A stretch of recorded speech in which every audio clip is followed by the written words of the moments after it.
आगे बढ़ने से पहले नए व्यूअर्स जल्दी से चैनल को सब्सक्राइब कर लें और बेल आइकन दबाकर ऑल के ऑप्शन पर क्लिक कर लें। इसीलिए मैंने दो जुमले में कहा है कि पैगंबर इस्लाम ने फरमाया है हाज़ा हुसैन फारिफुहु, कोई भी चीज़ आपको काम नहीं आएगी जब तक कि आपने इमाम की मारिफत हासिल नहीं की। आपने हुसैन को नहीं पहचाना। हुसैन मरकज़ इस्लाम है। इसलिए कि ज़ियारत वारिसा में कहा गया है कि अस्सलामु अलैका या वारिस आदम सफ़तिल्लाह। हुसैन अंबिया के वारिस, आइम्मा के वारिस हैं। हुसैन पंजतन पाक के वारिस हैं, चारदा मासूमीन के वारिस हैं। हुसैन मरकज़ इस्लाम है।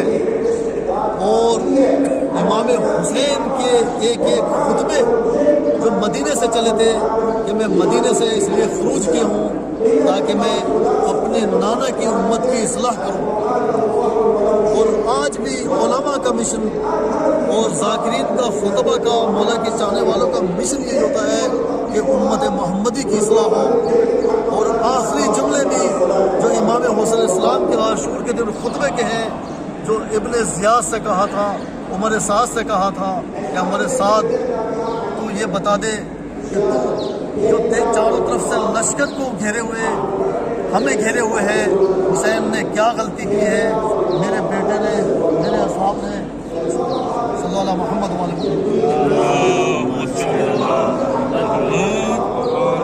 मेरे बेटे, मेरे असहाब ने, मेरे अली अकबर ने क्या गलती की है? मैंने क्या खता की है? तो जवाब में उमर साद ने रोज़े आशूर कहा या अबा अब्दुल्लाह हुसैन बुग़्ज़ुल अबीक, कि तुम्हारे बाबा अली से दुश्मनी थी।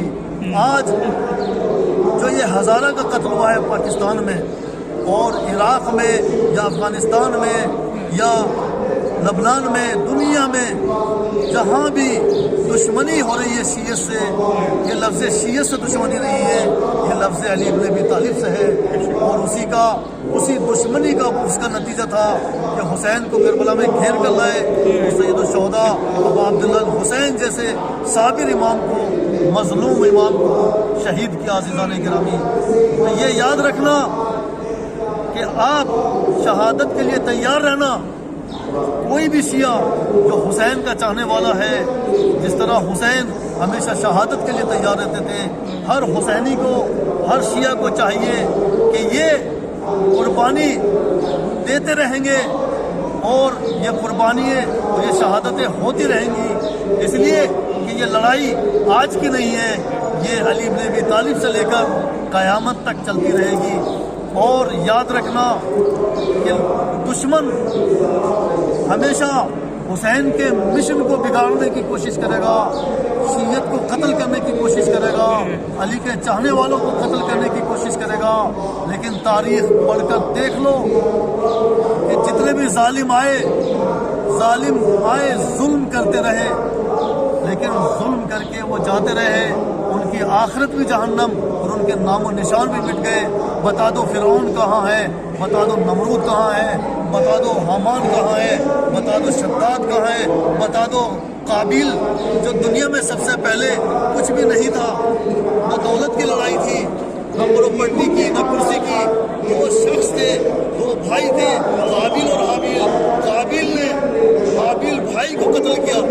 तो इब्तदाई दुनिया जो है कत्ल से चली आ रही है, तो शहादत से, कत्ल होने से डरना नहीं चाहिए। लेकिन अजीज़ों, जितना दुश्मन अहले बैत के मिशन को कम करने की कोशिश करेगा, वो मज़लूम शियों को और गरीबों को कत्ल करेगा। खुदा की कसम, वो ये खून जो ज़मीन पर गिरता है वो शहीद दफन होता है, वो जिंदा होता है, वो खून भी जिंदा होता है, उसका जिस्म भी जिंदा होता है, उसका मिशन भी जिंदा होता है। उसके मिशन से ही क़यामत तक शिया भी आबाद रहेगी, इस्लाम भी आबाद रहेगा, हुसैन का नाम भी आबाद रहेगा, अली का नाम भी आबाद रहेगा। अजीज़ों, आज شیعت کے پاس بڑی طاقت ہے. ایک زمانہ تھا کہ کبھی بازو کاٹے آتے تھے, کبھی 2 ظاہر آتے تھے تو ایک کو قتل کیا جاتا تھا. ماں اپنے بچے کو لے کر آ رہی ہے, یا ماں اپنا سر قلم کراتی تھی, یا اپنے معصوم بچے کا سر قلم ہوتا تھا. لیکن آج ایسا نہیں ہے. آج آپ کے پاس بھی پاور ہے. اگر وہ ہاتھ کاٹتے ہیں تو ہم میں بھی ہاتھ کاٹنے کی طاقت ہے. اگر وہ ہمارا سر قلم کرتے ہیں تو ہم بھی سر قلم کرنے کی طاقت رکھتے ہیں. لیکن فرق یہ ہے کہ ہم حسین کے ماننے والے ہیں, علی کے ماننے والے ہیں. ہمارے مولا نے نہیں سکھایا کہ ہم کسی کا پڑھ کر جو ہے وہ قلم جو ہے سر کریں. ہمارے امام حسین کی, ہمارے امام علی کی آئیڈیالوجی ہے کہ ہمارا پورا مذہب ڈیفینس پہ ہے, دفاع کے اوپر ہے. دشمن حملہ کرے گا ہم اس کو روکیں گے. دشمن ہمارے اوپر تیر مارے گا, گولی چلائے گا, ہم اس کو روکیں گے. ہمارے امام نے کبھی پہل نہیں کی. ہمارو ابن عبدود کو دیکھے اور مرحب کو دیکھے, بڑے بڑے پہلوانوں کو دیکھے. میرا امام پہلے ان کو فرصت دیتا تھا, بعد میں امام اس کا دفاع کرتے تھے اور قتل کرتے تھے. یہی ہمارے شیعہ مذہب کی اور ایران کی اور عراق کے شیعوں کی یہی آئیڈیالوجی ہے کہ ہم ڈیفینس کرتے ہیں, ہم حملہ نہیں کرتے. اور اسی ڈیفینس نے اور اسی دفاع نے ہمیں باقی رکھا. وہ قیامت تک کے لیے ہماری آواز کو ایک ہی آواز کے ساتھ اٹھایا کہ لبیک یا حسین, لبیک یا حسین.